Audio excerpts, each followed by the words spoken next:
어제에 이어서 이사야 42장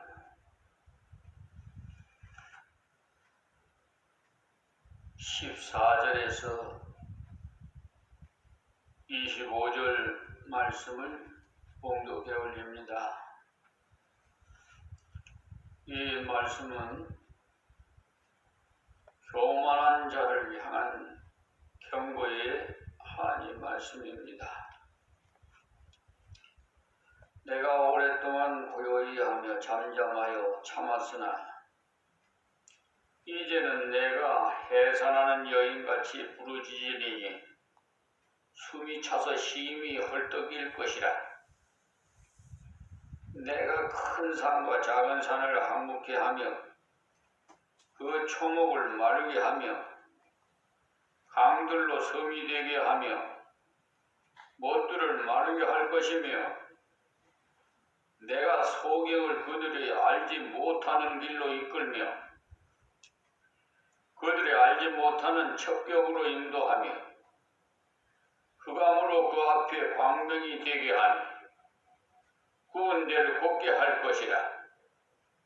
내가 이 일을 행하여 그들을 버리지 아니하리니 조각한 우상을 의뢰하며 부어 만든 우상을 향하여 너희는 우리의 신이라 하는 자는 물리침을 받아 크게 수치를 당하리라. 너희 기먹으리들아 들으라. 너희 소경들아 밝히 보라. 소경이 누구냐? 내 종이 아니냐? 누가 나의 보내는 나의 사자같이 기먹으리겠느냐? 누가 나와 친한 자같이 소경이겠느냐? 누가 여호와의 종같이 소경이겠느냐? 네가 많은 것을 볼지라도 잃지 아니하며 길은 밝을지라도 듣지 아니하는도다. 여호와께서 자기의 의로우심을 인하여 기쁨으로 그 교훈을 크게 하며 흉기있게 하려 하셨으나 이 백성이 도적 맞으며 탈취를 당하며 다 불속에 잡히며 옥에 갇히도다. 노락을 당하되 구할 자가 없고 탈취를 당하되 도로 주라 할 자가 없도다. 너희 중에 누가 이 일을 귀를 기울이겠느냐? 누가 장례사를 삼가 듣겠느냐? 야곱으로 탈취를 당케 하신 자가 누구냐? 이스라엘을 도저히 붙이신 자가 누구냐? 여호와가 아니시냐? 우리가 그에게 범죄하였도다. 백성들이 그 길로 행치 아니하며 그 율법을 순종치 아니하였도다. 그러므로 여호와께서 맹렬한 진노와 전쟁의 위력으로 이스라엘께 베푸심에 그 사방으로 불붙듯 하나 깨닫지 못하며 몸이 타나 마음에 두지 아니하는도다. 아멘.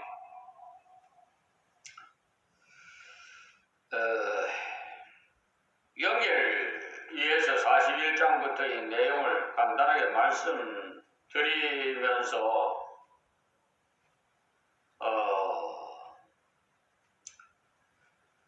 이어서 말씀드리겠습니다.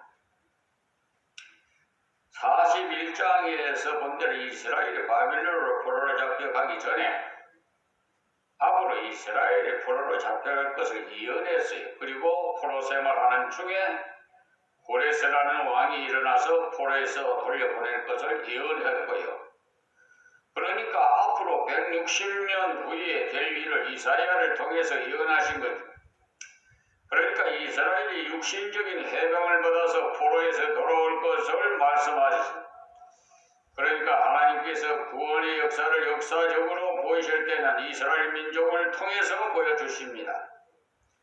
42장에서는 육신뿐만 아니라 심령을 해방시키는 온전한 구원자인 메시아가 오실 것을 예언하신 건데 예수님 오시기 전 무려 우리 700년 전에 예언의 말씀입니다. 앞에서는 이스라엘의 육신을 해방시켰는데 이제는 신령한 하나님 백성들을 구속하기 위해서 그주께서 이 땅에 오시겠다는 내용을 기록한 것이 42장인데 앞에서 본 대로 1절에서 4절까지에서는 그 메시아가 어떤 분이시라는 것을 말씀해 주셨습니다.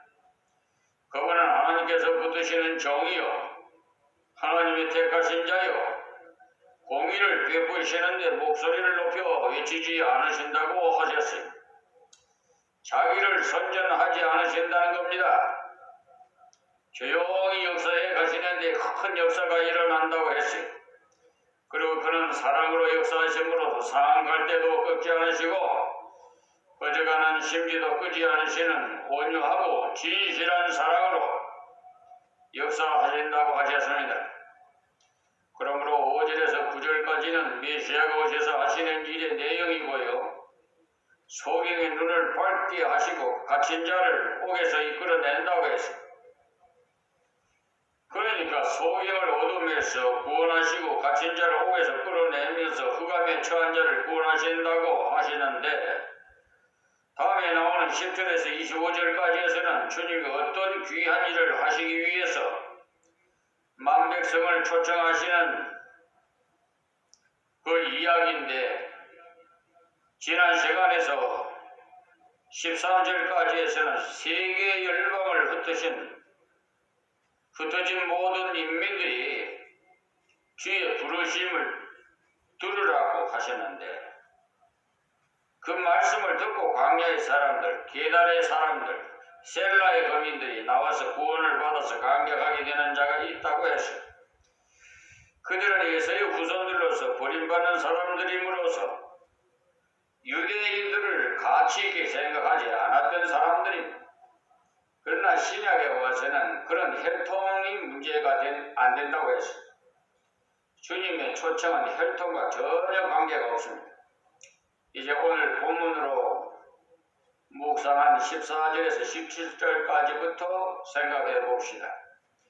여기에는 땅의 모든 백성을 초청하는 내용이 나와 있어요. 그러나 18절에서 25절에는 그렇게 간절히 부르시는 중에도 그 말씀을 유대인 중에도 못 받을 사람이 있다는 것. 소낙비가 아무리 내려도 위를 가려놓으면 비를 맞지 않듯이 폭포수 같은 하나님의 은총이 나타날지라도 은혜를 받지 못하는 자가 있다고 경고히 말씀하셨어요. 하나님께서는요 격려의 말씀도 주시지만 경고적인 말씀도 주십니다. 이렇게 하나님의 은혜를 받아 하나님의 격려입니다. 그러나 이러한 자는 은혜를 받을 수 없다는 것은 경고로 주신 말씀인데 그것을 듣고 회개하고 합당한 은혜 받을 자가 되라고 이 주신 말씀이 그냥 망한다고만 말하는 것이 아니고 하나님께서 돌아오라고 경고하십니다. 경고는요 잘못된 자에게 그렇게 하면 은혜를 못 받으니까 돌아와 은혜 받는 자가 되라고 가르쳐주는 말씀이에요. 14절에서 내가 오랫동안 고요히 하며 잠잠하여 참았으나 이제는 내가 해산하는 여인같이 부르짖으리니 숨이 차서 심히 헐떡일 것이라. 아멘. 오랫동안 고요하게 잠잠했다는 말은 하나님의 구원의 기쁜 소식의 전파가 주로 이스라엘 한 모퉁이에서만 있어서 구원의 역사가 적은 범위에만 있었지 세계적으로 봤을 때는 잠잠한 것 같았다는 것입니다. 구약시대의 세계가 아주 큰데 그중 우리나라의 강원도만한 구석에서만 성경을 읽고 하나님과 교통하는 자들이 있었지요. 그것을 볼 때 하나님께서 고요하고 잠잠했다는 것을 알 수가 있는데 이제는 해산한 여인같이 부르짖겠다고 했어요. 여러분 어린아이를 놓는 그 산모의 그 고통 소리 여러분 들어보았으면 아실 겁니다. 예수님을 믿어 구원받은 이들을 일으키기 위해서 해산한 여인같이 부르짖는 증거 역사가 있게 하겠다고 했어요. 생명을 생산하기 위해서 복음을 외치겠다는 거죠. 해산하는 여인은요, 있는 힘을 다해서 부르짖습니다. 자기 고통을 입으로 부르짖어요. 그러나 예수님께서는 자기 새 백성을 생산하기 위해서 자기 모든 것을 다 바쳐서 이 땅에 오셔서 희생하시며 복음의 소식을 전하시겠다는 것은 예수님께서 죽어가는 마음 백성을 위하여 먼저 하신 일이 해산하는 여인처럼 수고하시며 증거하신 겁니다. 그러니 그 소리가 얼마나 간절하고 힘찼다는 것을 알 수가 있지요. 예수님께서 이 땅에 오셨을 때 사람을 차별하지 않았습니다. 지금은 차별하는 자가 많아요. 가난한 자들, 병신들, 건전한 사람들, 이방인들, 유대인들, 그 누구라도 하나님께로 돌아오라고 열심히 부르셨어요. 가난 중에 붙잡혀온 여자도 불렀고 남편이 5이나 되던 여자도 불렀어요. 인간 취급받지 못했던 7 귀신 들린 막달라 마리아도 부르셨고요. 그들은 다 주님의 부르심에 응답했기 때문에 은혜를 받은 거죠. 14절 마지막 부분에 심히 헐떡일 것이라고 했는데 그대로 직역하면은 파괴하고 삼키리라는 뜻으로서 죄를 파괴한다는 겁니다. 예수님께서 수고하고 무거운 짐진 자들아 다 내게로 오라 내가 너희를 쉬게 하리라고 하셨는데 이 무거운 짐은 바로 죄짐이요 고통의 짐이요 고민의 짐이요. 이 짐진 자가 주님께 가까이 나오면 그 짐을 벗겨 그 마음에 평강을 주시고 새 능력을 주시겠다는 것입니다. 15절 말씀에 내가 큰 산과 작은 산을 황무케 하며 그 초목을 마르게 하면 강들로 섬이 되게 하며 못들을 마르게 할 것이며 아멘. 이 말씀은 무슨 말씀이냐면 하나님께서 교만한 자를 가슴하신다는 겁니다. 산과 같이 나는 높다고 여기는 자, 강이나 못같이 나는 가지고 있다고 하는 자는 잃어버린다는 것입니다. 그리스도의 복음이 나타나지만 받지 못할 자는 교만한 자라는 큰 산, 작은 산, 높음을 자랑하는 자니 다 교만한 자. 또 초목은 나는 살았다는 자들을 가리킵니다. 또 강들 못들이라는 것은 역시 사람을 비유한 건데 자기가 주는 줄로 아는 자기가 된 줄로 아는 자는 다 구원을 받지 못한다는 것입니다. 내가 스스로 된 줄 여기는 자는 복음을 못 받습니다. 예수님께서 이 땅에 오셔서 가장 먼저 가르쳐 주신 것은 너희는 죄인이라서 나로 말미암아 않고는 아무도 아버지로 올 자가 없다고 요한복음 14장 6절에 말씀하셨어요. 그래서 교만한 자의 완고한 마음을 깨뜨려서 나오게 하셨습니다. 그 때문에 교만한 자세로 버티면 복음은 결코 받을 수가 없습니다. 예수 믿고 난 다음에도 교만한 마음을 품으면 은혜를 계속해서 못 받아요. 그래서 나는 강이다, 초목이다라고 자랑하는 자는 아무도 은혜 못 받습니다. 다음 16절 말씀에 내가 소경을 그들이 알지 못하는 길로 이끌어 그들이 알지 못하는 척경으로 인도하며 했습니다. 아멘. 이 말씀 또한 자신의 부족을 알아 나는 알지 못하는 자라 나는 소경이라도 같습니다 라고 고백하면서 자신의 연약을 알고 주께로 나오는 자는 주님께서 그 손을 붙잡고 인도해 주시겠다는 것. 지금도 마찬가지예요. 내 스스로는 하나님의 뜻을 잘 알지 못하는 것을 알고 하나님께 간구하고 성경을 읽고 배우고자 하는 자에게는 깨달은 그 은혜를 주십니다. 그러나 이만하면 이쯤 되면 몇십 년을 교회 다녔으니까 하면서 어느 정도는 안다는 마음을 가진 자는 설교를 들어도 은혜를 못 받고 성경을 읽어도 은혜를 못 받고 찬송을 불러도 은혜도 못 받아요. 교만하니까 어떻게 은혜 받겠어요? 그들이 알지 못하는 척경으로 인도하며 해서 자신의 부족함을 아는 자를 지름길로 인도해 주세요. 은혜 받는 지름길은 자신의 부족을 심히 깨닫는 것입니다. 예수님이 제자 베드로도 주여 나를 떠나소서 나는 죄인이로소이다라고 자기 부족을 고백했을 때 큰 은혜를 받았어. 가늠정에 잡혀온 여자도 자기가 죽을 죄를 지었는 줄 알고 엎드렸을 때 그때 은혜 받았어. 그함으로 그 앞에 광명이 되게 하며 구분대로 곱게 할 것이라 내가 이 일을 향하여 그들을 버리지 아니하리니. 이 말씀 역시 자기 부족한 무능과 연약을 아는 자를 주님께서 절대로 버리지 않는다는 것. 그런 자는 주님의 초청의 말씀을 듣고 잘 나오기 때문에. 그래서 예수님께서 비유로 초청에 대한 말씀을 하셨는데 어떤 왕이 잔칫날을 잡아갖고 청첩장을 보내놓고 잔칫날에 종들이 다시 보내 오늘이 잔칫날이니 오십시오라고 했답니다. 그런데 어떤 사람은 장사를 가야 하니까 나는 못 가겠어라고 하고 또 어떤 사람은 소를 시험하러 가니까 못 가겠다고 하고 어떤 사람은 밭을 샀으면 나가 봐야 하니까 못 가겠어라고 하고 또 어떤 사람은 나는 장가 들었으니 못 가겠어. 전부 자기에게 무엇이 있기 때문에 못 온다고 했어요. 누가복음 14장 15절에서 24절 말씀과 마태복음 22장 1절에서 14절 말씀을 참고하세요. 거절한 모두가 자기 일이 있어서 못 온다고. 장가 들었으면 인생을 엔조이 하느라 다 자기 스스로 된 줄로 아는 자는 아무도 오지 않았어. 그래서 왕이 너무 상심해가지고 종들에게 길가에 가서 병신들, 저런 자, 약한 자나 선한 자나 할 것 없이 다 데려오라고 했어.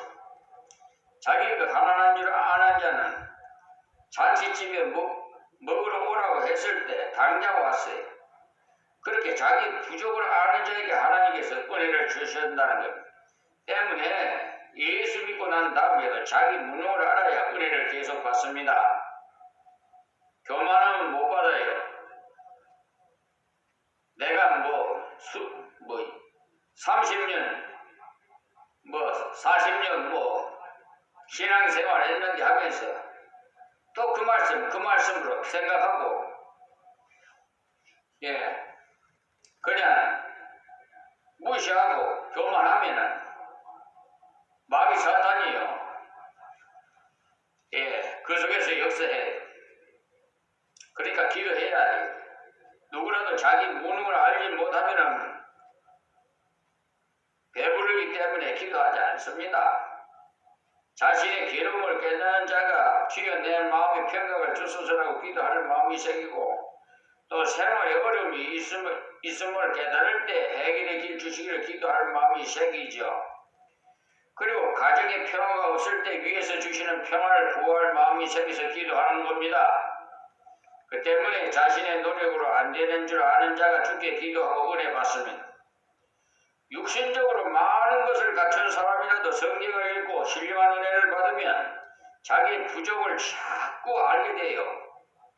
사람들이 보기에는 저런 사람은 세상에 아쉬운 것이 없겠지 싶은데도 예수님을 잘 믿는 사람 중에는 나는 다른 조건은 다 좋은데 제대로 전도를 못하니 어쩔까? 하나님이여 능력을 주소서라고 하며 안타까워하며 기도하는 사람이 있어요.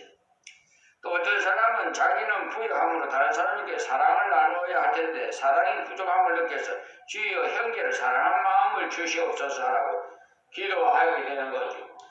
누구나 자기 부족을 깨달을 때 기도하게 됩니다.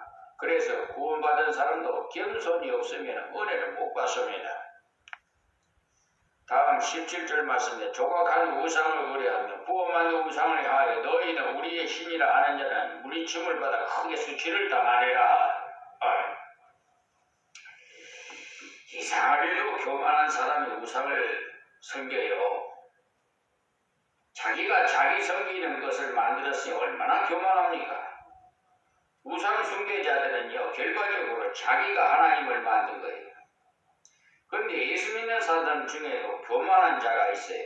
말씀대로 믿지 않고 자꾸 눈으로 보고자 귀로 듣고자 해서 자기 체험을 따라서 믿으려고 해요. 봐야 믿겠다는 사람.